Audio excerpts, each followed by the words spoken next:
نحمد رسلی علی رسول الکریم اما بعد اعوذ باللہ من الشیطان الرجیم بسم اللہ الرحمن الرحیم یا ایھا الرسول بلغ ما انزل الیک من ربک وان لم تفعل فما بلغت رسالته واللہ یعصمک من الناس ان اللہ لا یہدی القوم الکافرین قل یا اہل الکتاب لستم علی شیء حتی تقیموا التوراۃ والانجیل وما انزل الیکم من ربکم ولا یزیدن کثیرا منهم ما انزل الیک من ربک طغیانا وکفرا فلا تأس علی القوم الکافرین ان الذین آمنوا والذین هادوا والصابئون والنصارى من آمن باللہ والیوم الآخر وعمل صالحا فلا خوف علیہم ولا هم یحزنون لقد اخذنا میثاق بنی اسرائیل وارسلنا الیہم رسولا كلما جاءهم رسول بما لا تهوى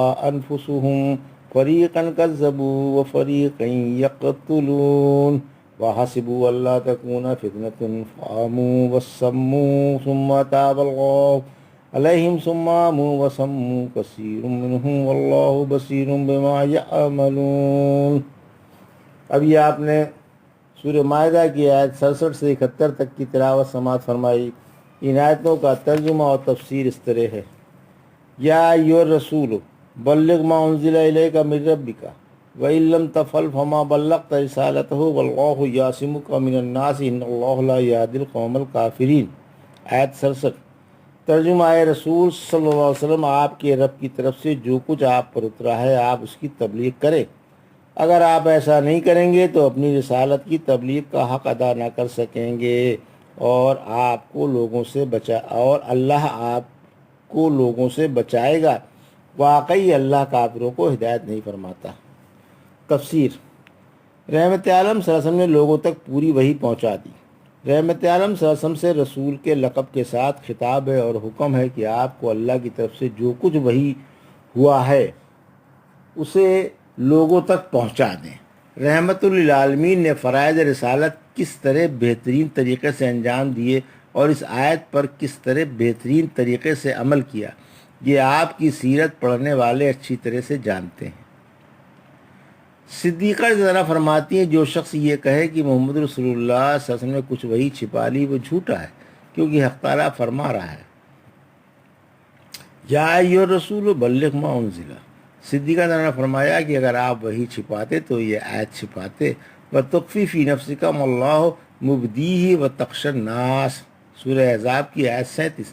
آپ اپنے دل میں وہ بات چھپا رہے ہیں جسے اللہ ظاہر کرنے والا ہے اور آپ لوگوں سے ڈرتے ہیں، حالانکہ اللہ زیادہ حقدار ہے کہ اس سے ڈرا جائے۔ انترا رحمۃ اللہ علیہ ہیں انترا رحمۃ اللہ کہتے ہیں میں ابن ابا کے پاس تھا، اتنے میں ایک شخص نے آپ سے آ کر کہا کہ ہمارے پاس کچھ لوگ آتے ہیں اور ہم سے کہتے ہیں کہ آپ کے پاس کچھ وحی ہے جسے رسول اللہ صلی اللہ علیہ وسلم نے لوگوں پر ظاہر نہیں فرمایا تھا۔ ابن ابا بولے کیا تمہیں معلوم نہیں کہ حق تعالیٰ نے فرمایا یا ایھا الرسول بلغ ما انزل الیک من ربک؟ اللہ کی قسم ہم رسول اللہ صلی اللہ علیہ وسلم سے شریعت بیضاء میں مبہم اور سیاہ چیزوں کے وارث نہیں ہوئے۔ ابن عباس فرماتے ہیں آپ نے حجۃ الوداع کے خطبے میں فرمایا لوگو آج کیا دن ہے؟ صحابہ بولے حرمت والا۔ فرمایا یہ کون سا شہر ہے؟ بولے حرمت والا۔ فرمایا یہ کون سا مہینہ ہے؟ بولے حرمت والا۔ فرمایا یاد رکھو تمہارا مال، خون اور آبرو تم پر اسی طرح حرام ہے جیسے تمہارا یہ دن حرمت والا، یہ شہر حرمت والا اور یہ مہینہ حرمت والا ہے۔ پھر آپ نے یہی جملہ چند بار دہرایا، پھر آسمان کی طرف انگلی اٹھا کر چند بار فرمایا اے اللہ میں نے تبلیغ کر دی۔ پھر فرمایا اللہ کے ذمے تمہاری حفاظت ہے، یعنی تم میری رسالت پہنچاتے رہو تو اللہ تعالیٰ فرماتا ہے کہ میں تمہارا محافظ و مددگار ہوں اور تم کو تمہارے دشمنوں پر مظفر و منصور کرنے والا ہوں۔ بالکل خوف نہ کرو اور ذرا نہ جھجکو، تمہارا کوئی بال بیکا نہ کر سکے گا۔ اس آیت کے اترنے سے پیشتر رسول اللہ صلی اللہ علیہ وسلم پہرے دار رکھا کرتے تھے، جیسا کہ مسلم میں صدیقہ کا بیان ہے کہ ایک شب رسول اللہ صلی اللہ علیہ وسلم آپ کے پاس جاگتے رہے۔ فرماتی ہیں کہ میں نے کہا یا رسول اللہ صلی اللہ علیہ وسلم کیا بات ہے؟ فرمایا کیا اچھا ہوتا اگر آج رات کوئی نیک صحابی میرا پہرا دیتا رہتا ہے۔ فرماتی ہیں اتنے میں میں نے ہتھیار کی جھنکار سنی، آپ صلی اللہ علیہ وسلم نے پوچھا کون ہے؟ آواز آئی میں ہوں سعد بن مالک یا رسول اللہ۔ فرمایا کیوں آئے ہو؟ بولے یا رسول اللہ پہرا دینے کے لیے حاضر ہوا ہوں۔ فرماتی ہیں پھر آپ آرام سے سو گئے اور آپ کے خراٹے نکلنے لگے۔ ایک روایت میں ہے یہ واقعہ 2 ہجری کا اور مدینے کا ہے، جب صدیقہ کی رخصتی ہو چکی تھی۔ صدیقہ کا بیان ہے کہ آپ پہرے دار رکھا کرتے تھے۔ اس آیت کے اترتے ہی آپ نے اپنا سر خیمے سے نکال کر فرمایا لوگوں اپنے اپنے گھر چلے جاؤ، حق تعالیٰ نے میری حفاظت کی ذمہ داری لے لی۔ حق تعالیٰ نے اپنے رسول صلی اللہ علیہ وسلم کی حفاظت کی ذمہ داری لے لی تھی، چنانچہ آپ کو مکے والوں سے، قریشی سرداروں سے، حاسدوں سے، دشمنوں سے اور جلنے والے تونگروں سے محفوظ رکھا، باوجود یہ کہ آپ سے انہیں سخت عداوت اور انتہائی درجے کا کینہ تھا۔ یہ دن رات آپ کے خون کے پیاسے رہتے تھے کہ داؤ چلے تو قتل کر ڈالیں، لیکن حق تعالیٰ اپنی قدرت و حکمت بالغہ سے ایسے اسباب پیدا کر دیتا تھا کہ یہ خون کے پیاسے اپنے پرائے کا آپ کا کچھ نہ بگاڑ سکتے تھے۔ ابتدائے رسالت میں ابو طالب کو سینے سپر بنا دیا کیونکہ یہ قریشی سردار تھے اور سب ان کی بات مانا کرتے تھے اور بڑے لوگوں میں سے تھے، اور ابو طالب کے دل میں آپ کی طبعی محبت پیدا کر دی۔ اگر ابو طالب مسلمان ہو جاتے تو کافروں کو اور سرداروں کو آپ پر ہاتھ اٹھانے کی جرات ہو جاتی، مگر چونکہ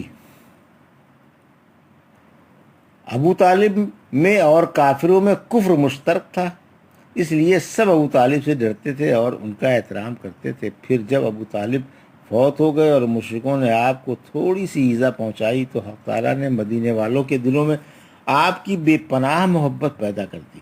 انصار مسلمان ہو گئے اور آپ کو اپنے شہر لے جانے پر مجبور کرنے لگے۔ پھر جب آپ ہجرت کر کے مدینہ منورہ مقیم ہو گئے تو اب انصار آپ کے سینے سپر رہے۔ کسی کی مجال نہ تھی کہ آپ کی طرف ٹیڑھی نگاہ سے بھی دیکھتا، اور جب کبھی کسی مشرک یا اہل کتاب نے کوئی سازش کی، حق تعالیٰ نے اس کا پول کھول دیا اور اس کی سازش اسی پر الٹ دی۔ مثلاً یہودیوں نے جادو کیا تو حق تعالیٰ نے آپ کو اس سے محفوظ رکھا اور موستین اتار دیں جو سحر کا تریاق اعظم ہے۔ ابو ہریرہ فرماتے ہیں جب ہم رسول اللہ صلی اللہ علیہ وسلم کے ساتھ کسی سفر میں شریک ہوتے تو آپ کے آرام کے لیے بڑا اور گھنا درخت چھوڑ دیتے، آپ اس کے نیچے آرام فرماتے۔ ایک دفعہ آپ ایک درخت کے نیچے آرام فرما رہے تھے اور تلوار اس پر لٹکی ہوئی تھی۔ ایک شخص آ کر تلوار پر قبضہ کر کے کہنے لگا اب بتا تجھے مجھ سے کون بچائے گا؟ فرمایا اللہ، تلوار رکھ دے۔ اس نے چپ چاپ تلوار رکھ دی۔ اس پر یہ آیت اتری۔ کہتے ہیں کہ آپ کے پاس ایک شخص لایا گیا اور آپ سے کہا گیا کہ یہ آپ کے قتل کا ارادہ کر رہا تھا۔ یہ شخص تھر تھر کانپنے لگا۔ فرمایا گھبرا مت، اگر تو نے ایسا ارادہ کیا بھی ہوتا تو حق تعالیٰ تجھے مجھ پر مسلط نہیں فرماتا۔ ہدایت دینا نہ دینا اللہ کے اختیار میں ہے۔ پھر فرمایا اللہ کافروں کو ہدایت نہیں فرماتا، یعنی آپ کا فرض تبلیغ ہے، آپ اسے انجام دیے جائیں۔ ہدایت اللہ کے اختیار میں ہے، وہ جسے چاہے ہدایت فرمائے اور جسے چاہے گمراہ کر دے۔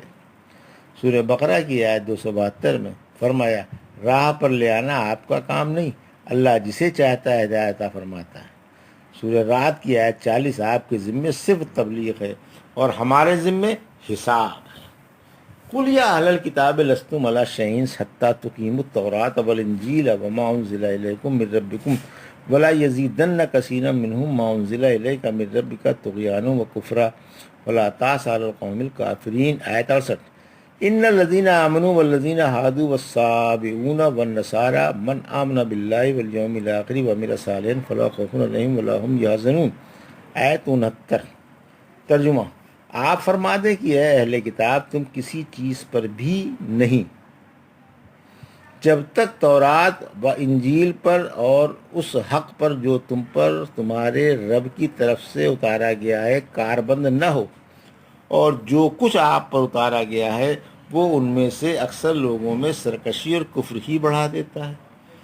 آپ ان کافروں پر غم نہ کھائیں، ایمان والے یہودی بے دین مشرک عیسائی، غرض یہ کہ کوئی ہو جو بھی اللہ پر اور آخرت پر ایمان لائے گا اور اچھے عمل بھی کرتا رہے گا، اسے نہ کوئی خوف ہوگا اور نہ وہ غمگین ہوگا۔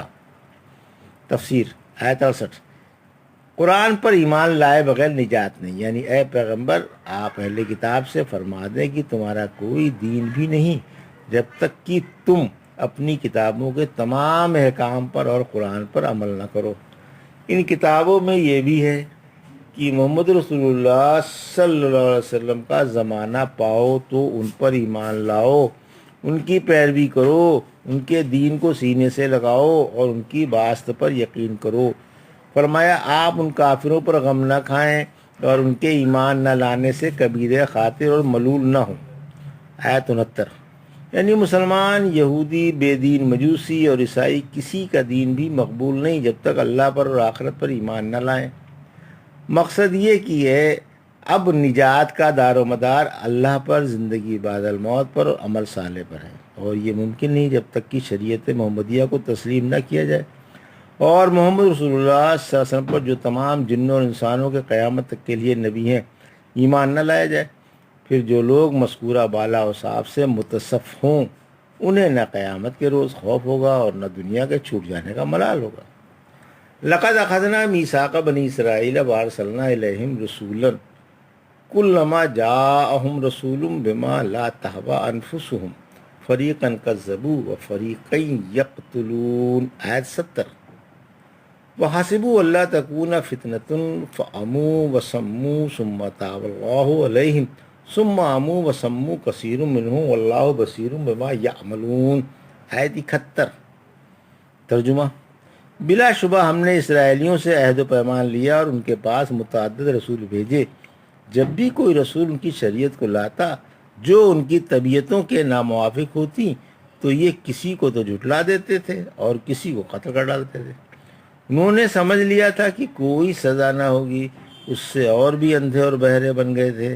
پھر اللہ نے اپنی رحمت سے ان کی توبہ قبول فرمائی، پھر بھی ان میں سے بہت سے لوگ اندھے اور بہرے بنے رہے اور اللہ ان کے عمل خوب دیکھ رہا ہے۔ تفسیر۔ آیت 70۔ کافر حسب خواہش شریعت مانتے ہیں ورنہ ٹھکرا دیتے ہیں۔ ارشاد ہے کہ ہم نے اسرائیلیوں سے اللہ اور اس کے رسول صلی اللہ علیہ وسلم کی باتیں سن کر اور ان پر کاربند ہو جانے کا پکا عہد لیا تھا، لیکن انہوں نے عہد شکنی کی اور اپنی رائوں اور خواہشوں کے پیچھے لگ گئے اور ان کو شریعت پر مقدم کیا۔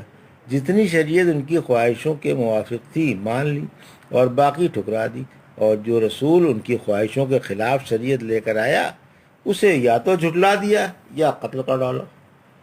آیت 71۔ یعنی ان کا خیال تھا کہ ان کے ان شرمناک کرتوتوں کا برا انجام نہ ہوگا، لیکن بری باتوں کا تو برا انجام ہوتا ہی ہے۔ برا انجام ہوا اور یہ حق دیکھنے اور سننے سے اندھے اور بہرے بنا دیے گئے، نہ حق سنتے تھے اور نہ حق کے پاس جاتے تھے۔ پھر بھی حق تعالیٰ کا احسان و کرم تھا کہ ان کی ان شرمناک حرکتوں سے درگزر کی گئی اور ان کی توبہ قبول فرما لی گئی، لیکن پھر ان میں سے اکثر لوگ اندھے اور بہرے ہو گئے۔ حق تعالیٰ ان کے اعمال سے خوب خبردار ہے اور اسے خوب معلوم ہے کہ کون ہدایت کا حقدار ہے اور کون گمراہی کا۔